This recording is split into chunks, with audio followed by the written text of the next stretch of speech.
प्यारे साथियों नमस्कार। स्वागत है आप सभी लोगों का अपना परिवार मैट्रिक बोर्ड बाल्स में।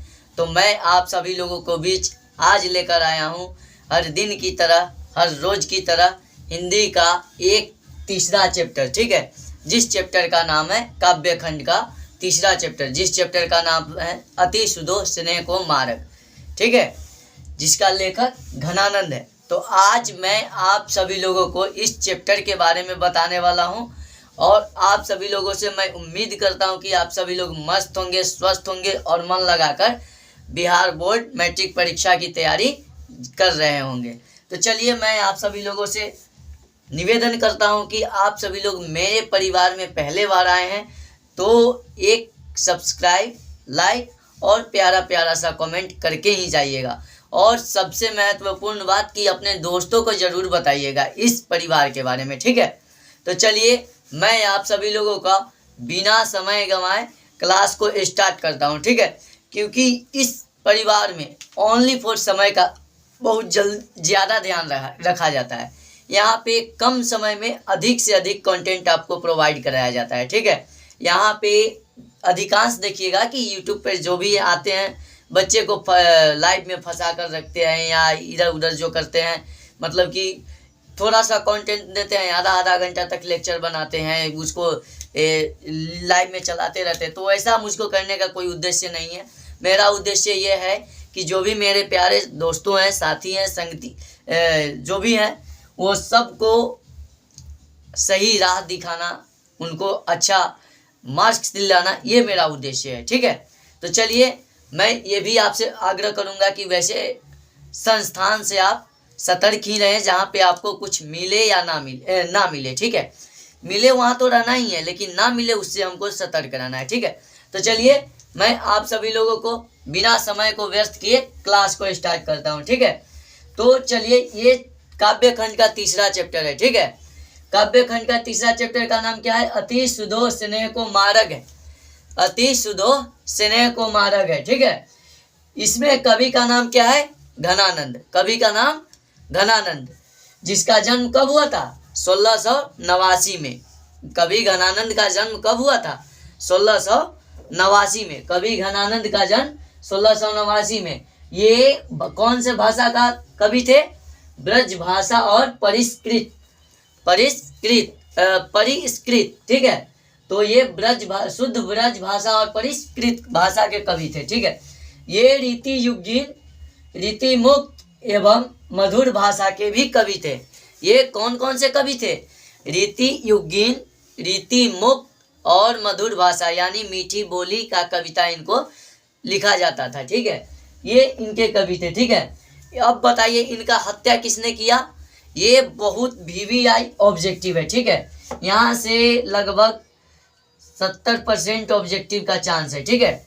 ये कंफर्म ही रहता है, तो कंफर्म तो नहीं कर सकते, लेकिन हाँ अधिकांश चांस है, ठीक है। तो आपको यह ध्यान रखना है कि हत्या इनको किसने किया? नादिर शाह के सैनिकों ने किया।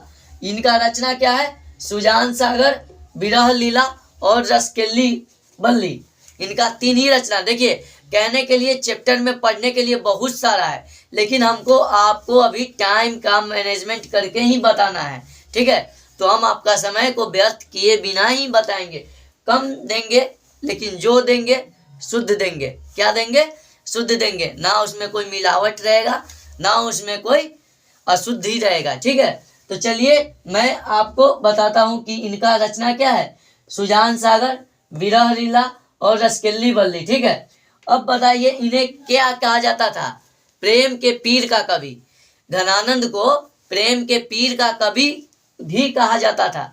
घनानंद को प्रेम के पीर का कवि कहा जाता है, ठीक है।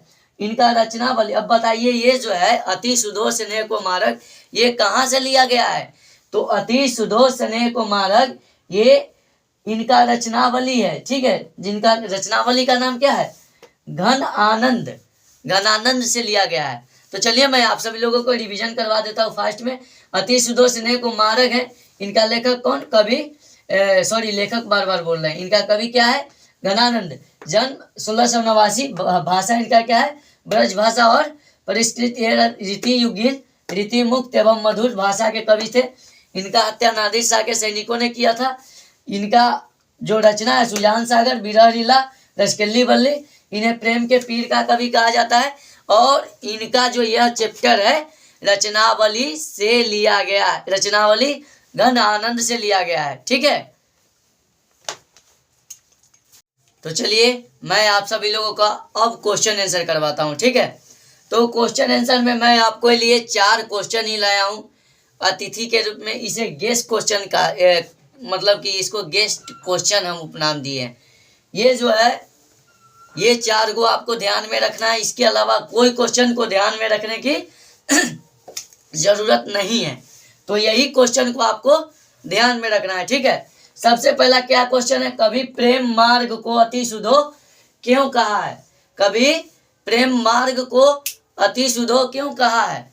कभी प्रेम मार्ग को अति सुधो क्यों कहा है? इसका कहने का मतलब क्या है, कभी प्रेम मार्ग को अति सुधो इसलिए कहा है क्योंकि यहाँ पे किसी का कोई चतुराई और बुद्धिमता काम नहीं करता। ठीक है, यहाँ पे कोई चतुराई और बुद्धिमता काम नहीं करता, इसलिए क्या कहा गया है, इनको अति सुधो का मार्ग कहा गया है। ठीक है, प्रेम मार्ग का प्रेम मार्ग को अति सुधो। ठीक है, प्रेम मार्ग को अति सुधो कहा गया है। दूसरा क्वेश्चन क्या है, मन लेहु पर देहु छटाक नहीं। इसका कहने का मतलब क्या है, जो प्रेम करते हैं एक दूसरे से, जो प्रेम करते हैं एक दूसरे से, लेते हैं मन भर लेकिन देते हैं छटाक भर भी नहीं। क्या करते हैं, लेते हैं मन भर लेकिन देते छटाक भर भी नहीं है। कभी कहाँ, अब अगला क्वेश्चन क्या है, कभी कहाँ अपने आंसुओं को पहुंचाना चाहते हैं। कभी लिखेंगे ऐसे कि प्रस्तुत पंक्ति हमारे पाठ्य पुस्तक काव्यखंड अति सुधो स्नेह को मार्ग से लिया गया है, जिसका लेखक कवि घनानंद है, जिसका कवि घनानंद है। ठीक है, और वहाँ पे ये बताएंगे कि इस पंक्ति के माध्यम से कवि घनानंद ने यह प्रस्तुत करना चाहते हैं कि वो अपनी आंसुओं को सुजान के आंगन में पहुंचाना चाहते हैं, क्योंकि सुजान उनका क्या था, एक प्रेमिका थी, और वो किस में रो रही थी, विरह के रस में रो रही थी। यानी विरह यानी क्या होता है, वेदना। मान के चलो कि किसी से किसी को आघात पीड़ित हो जाए और एक दूसरे को छोड़कर चले जाए, तो एक क्या करते रहेगा, हमेशा तड़पते रहेगा, हमेशा एक अपने आप को मन उदासित में रहेगा, तो उसको क्या कहा जाएगा, विरह में डूबा रहना। ठीक है, अब क्या है क्वेश्चन अगला है, परहित के लिए देह धारण कौन करता है। ठीक है, तो कवि का यह मानना है कि परहित के लिए देह धारण बादल करता है, क्योंकि वो समान रूप से सब पर बरसता है। परहित के लिए देह धारण कौन करता है, बादल, क्योंकि समान रूप से वे सब पर बरसता है। ठीक है, परहित के लिए देह धारण बादल करता है। चलिए मैं आपको रिवीजन करवा देता हूँ। कभी प्रेम मार्ग को अति सुधो क्यों कहा, कभी प्रेम मार्ग को अति सुधो इसलिए कहा क्योंकि वहां पे कोई चतुराई किसी भी तरह का कार्य नहीं करता। दूसरा में क्या है, मन लेहु पर देहु छटाक नहीं। इसका अर्थ यह है कि कभी यह प्रस्तुत करना चाहते हैं कि एक दूसरे से प्रेम करने वाला क्या करते हैं, लेते हैं मन भर लेकिन देते छटाक भर भी नहीं है। क्या करते हैं, लेते हैं मन भर लेकिन देते छटाक भर भी नहीं है। कभी कहाँ अपने क्या बोला है, कभी कहाँ अपने आंसुओं को पहुंचाना चाहते। ठीक है, तो लिखेंगे कभी अपने आंसुओं को सुजान के आंगन में पहुंचाना चाहते, जो सुजान उनका क्या था, प्रेमिका थी। कभी आगे क्या बता रहा है, परहित के लिए देह धारण कौन करता है, तो लिखेंगे परहित के लिए देह धारण बादल करता है। परहित के लिए देह धारण बादल करता है, क्योंकि वे सबके ऊपर बराबर रूप से बरसता है। ठीक है, तो चलिए मैं इस चैप्टर को यहीं पे समाप्त करता हूँ। आप सभी लोग से एक मेरा आग्रह है कि इस परिवार के बारे में अपने दोस्तों को बताइएगा। ठीक है, और आपसे एक गुजारिश है कि जो भी नोटिफिकेशन मिलता है बोर्ड के संबंधित में, वो सब को आपको इसी चैनल पे प्रोवाइड कराया जाएगा। ठीक है, जैसे एग्ज़ाम डेट का रूटीन जारी हुआ, कैलेंडर जारी बिहार बोर्ड ने किया, उसका भी वीडियो मिल गया है। इससे संबंधित जो भी प्रैक्टिकल कॉपी कब होगा, क्या कब होगा, बोर्ड परीक्षा में क्या बदलाव होगा, क्या नहीं होगा, ये सब जो है आपको इसी चैनल पे मिलेगा। ठीक है, तो आप अपने को तो अपने दोस्तों को बताइए और इस चैनल को ज़्यादा से ज़्यादा शेयर कीजिए। ठीक है, तो मिलते हैं किसी और वीडियो में, तब तक के बाय, लव यू ऑल मेरे फ्रेंड्स।